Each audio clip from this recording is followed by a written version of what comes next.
Well, there's a couple of reasons for that. The first is making the personal political is a claim that activists in the 1970s make to describe what makes their politics different, right? They are making a forceful argument that issues or experiences that were previously considered the domain of private life should instead be properly politicised, right? So it is a slogan from the 70s. And this book, starts with that slogan and then thinks about its historical consequences.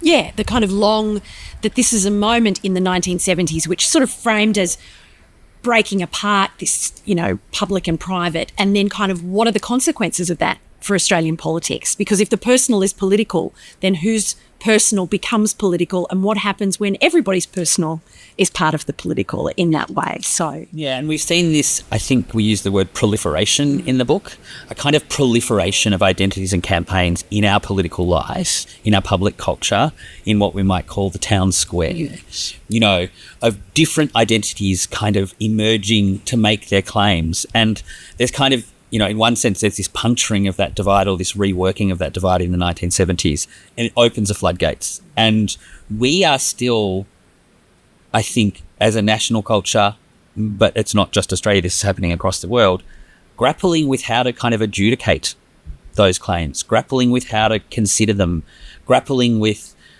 what happens when two different identities or two different sets of activists make claims that compete against each other. And how do we make a decision about which claims to reward with some kind of change? And this book is about the kind of really destabilising and uncertain consequences of that 1970s break.